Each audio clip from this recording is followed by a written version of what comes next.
Beauty and the Beast, author unknown. There was once a merchant who had been very rich at one time, but who, having had heavy losses, was compelled to retire to a little cottage in the country, where he lived with his 3 daughters.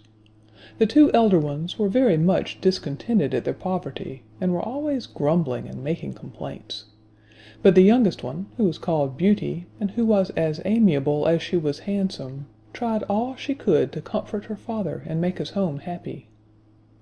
Once, when he was going on a journey to try and mend his affairs, he called them around him, and asked them what he should bring them when he returned. The 2 elder ones wanted each a number of nice presents, but Beauty, kissing him sweetly, said she would be content with a rose. So, when the merchant was on his way back, he came to an elegant garden, of which the gate stood open, and thinking of Beauty's rose, he went in, and plucking a beautiful one, prepared to proceed on his journey. As he turned to go, he saw a hideous beast coming toward him, armed with a sword. This terrible creature reproached him for stealing his flowers, of which he was very choice, and threatened to kill him on the spot. The merchant begged for his life, and said that he had only taken a single one to please his daughter Beauty. On this the beast said gruffly, "Well, I will let you off, if you will bring one of your daughters here in your place, but she must come here willingly, and meanwhile you may stay and rest in my palace until tomorrow."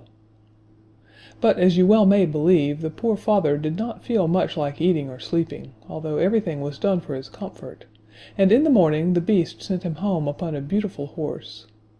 But though the birds sang around him, and the sun shone brightly, and all nature was smiling on his path, the heart of the poor merchant was heavy when he thought of his beloved daughters.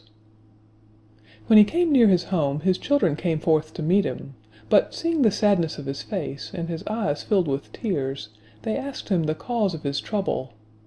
Giving the rose to Beauty, he told her all. The 2 elder sisters laid all the blame upon Beauty, who cried bitterly, and said that as she was the cause of her father's misfortune, she alone must suffer for it, and was quite willing to go. So Beauty got ready for the journey at once. The father, who meant to return to the beast himself after embracing his children, tried to dissuade her, but in vain, and so the 2 set out together for the beast's palace, much to the secret joy of the envious sisters. When they arrived at the palace, the doors opened of themselves, sweet music was heard, and they found an elegant supper prepared. As soon as they had refreshed themselves, the beast entered, and said in a mild tone, "Beauty, did you come here willingly to take the place of your father?" "Yes, sir," she answered in a sweet but trembling voice. "So much the better for you," replied the beast. "Your father can stay here tonight, but he must go home in the morning." The beast then retired, giving Beauty so kind a look as he went out that she felt quite encouraged. The next morning, when her father left her, she cheered his heart by telling him that she thought she could soften the beast's heart and induce him to spare her life. After he was gone, she entered an elegant room, on the door of which was written, in letters of gold, "Beauty's room." Lying on the table was a portrait of herself, set in gold and diamonds, and on the wall these words, "Beauty is queen here, all things will obey her." Her meals were served to the sound of music, and at supper time, the beast, after knocking timidly, would walk in and talk so amiably that she soon lost all fear of him, and once, when he failed to come, felt quite disappointed.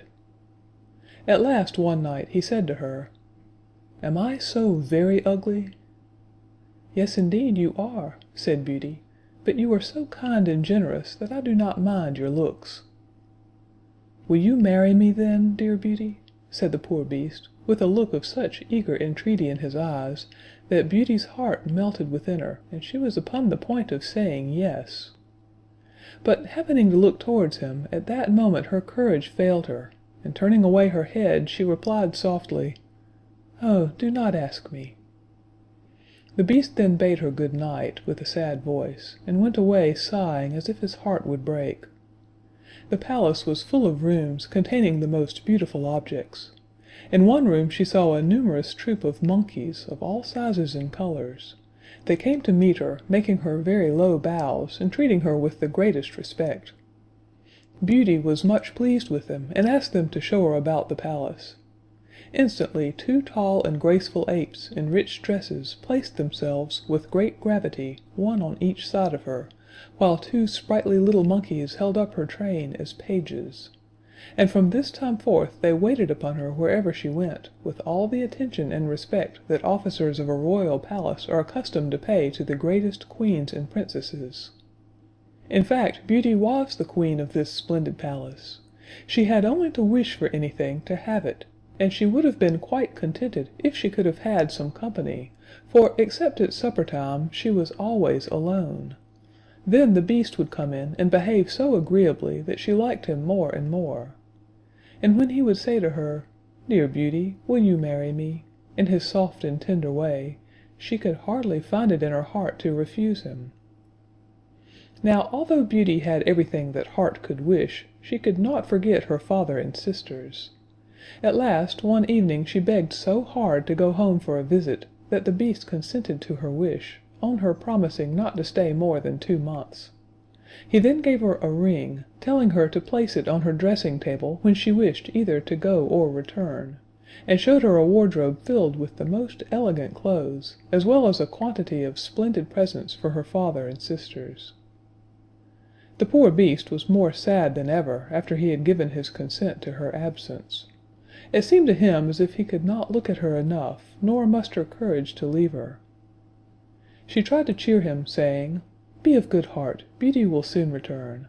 But nothing seemed to comfort him, and he went sadly away. Beauty felt very badly when she saw how much the poor Beast suffered.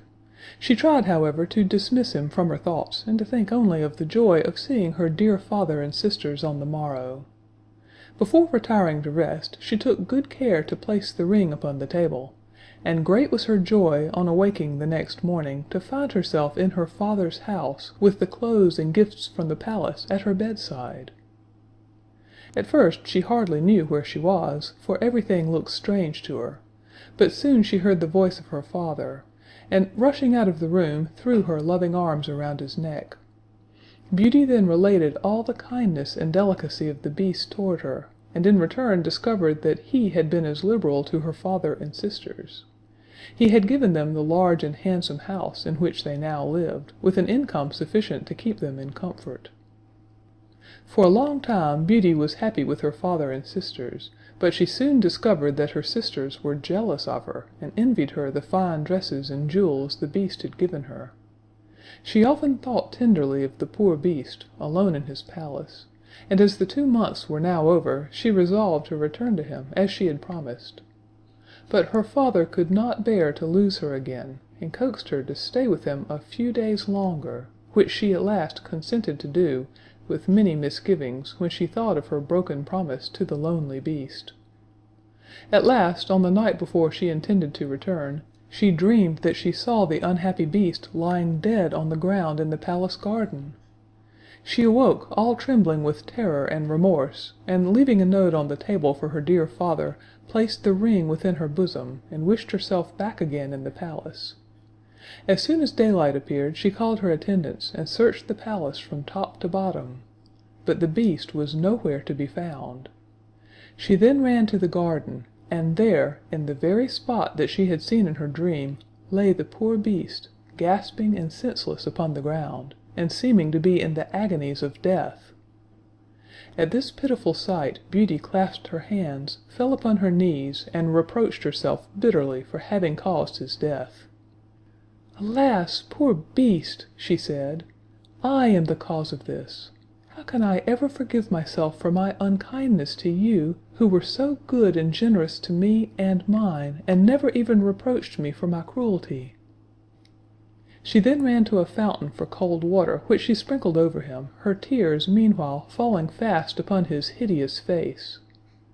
In a few moments the Beast opened his eyes, and said, "Now that I see you once more, I shall die contented."